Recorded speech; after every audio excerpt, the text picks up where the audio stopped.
So y'all look, I gotta tell y'all something, like for real. Now remember when I was telling y'all I caught a case last year as a felon in possession of a firearm and everything like that. Now check this out. This is the craziest thing about my case, right? And I'm still not letting it's still not processing through because it's something deep that I want to tell y'all. Like for those who try and get the passport and everything, right? So imagine, I'm a convicted felon, right? I got 2 felonies on my background, right? Now, remember I told you I got approved through my passport for purchasing a firearm, right? Yes, we remember when you told us that, but come to find out that clearly was a lie, because when you got arrested, the officer clearly stated to you in the hospital that it comes back that you do not have a firearms license. Furthermore, a person's passport has nothing to do with whether they are able to have a firearm license. The two are not connected. A firearm license is a firearm license, and a passport is a passport. Stop trying to conflate the two things. Flashback. I'm talking when you ran a passport, what pops up? It just comes up with your information. Okay. Yeah. So you're getting handcuffed to the bed. Okay. You're not free to leave, unfortunately.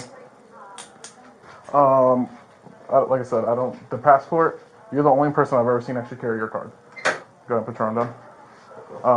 I don't know, do you just never have a license, or? No, what happened is I explained to the officer on my status being a state citizen, and I said if you ran a passport card with the system, I knew it was gonna pop up restricted, do not stop, do not detain, do not interrogate, lifetime concealed permit. You seen that, right? And that one it said that you cannot have a firearm. Yeah. No, but the card, does it say? The ID card, I have the exact same thing. I have a passport card. Oh my God! Wow! End of flashback. Now, when I caught the case, the craziest thing about it is the state said they couldn't prove I was a felon. So it's something called Uniform Conviction Act, where in Illinois, all you have to do is request somebody background check and you can get their conviction sent over to you. Now, the state of Florida took over 6 months to charge me with the case. Now, when they came back with the charges, it was only unlicensed and concealed of a firearm, not felon in possession of a firearm. The crazy thing about it is they couldn't prove I was a felon because Illinois did not release those files to them. So it got me thinking, you know how many people from other states that catch cases like involving guns and they go to jail and their state can prove that they're a felon, but they couldn't prove I was a felon? Really? So when you think about this, you're like, why couldn't they request my criminal background? What happened? Like, did the Illinois froze my background? Did they not share it with them? Because if it was a problem with receiving my background, that case supposed to have been federal. The federal government over here in Orlando, near the Orlando district, middle district of Florida, they were supposed to pick up that case because any case involving a felon in possession of a firearm is federal. It is federal.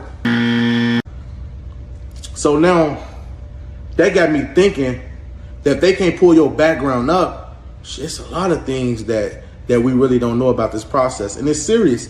And I'm gonna start showing y'all dockets and my charges from when they first charged me until now, because right now it's no charges. It wasn't no charges.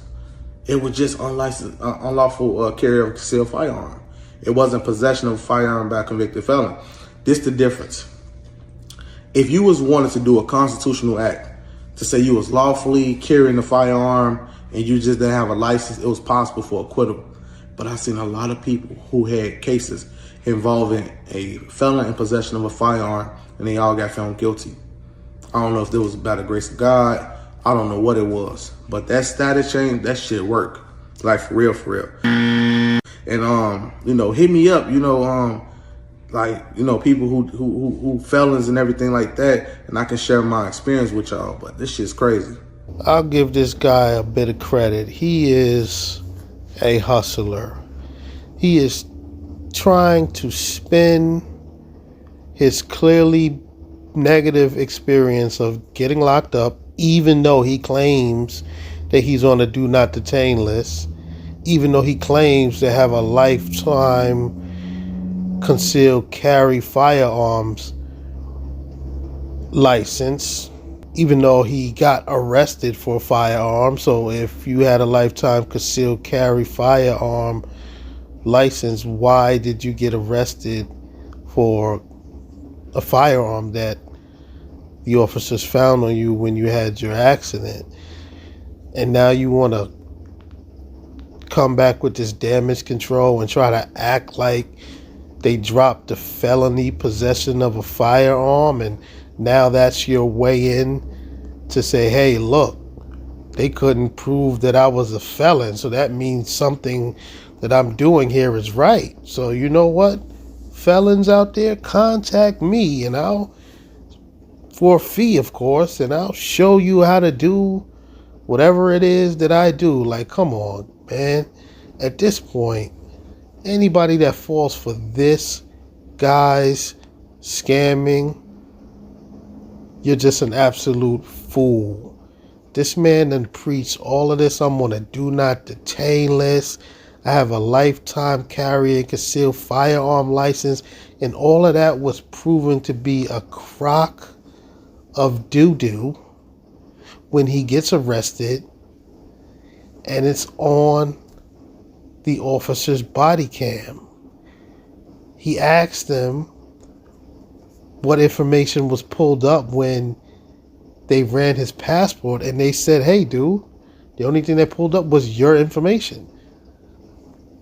Then he's going to turn around and say, oh, you didn't see that I'm on a do not detain list? No, fool.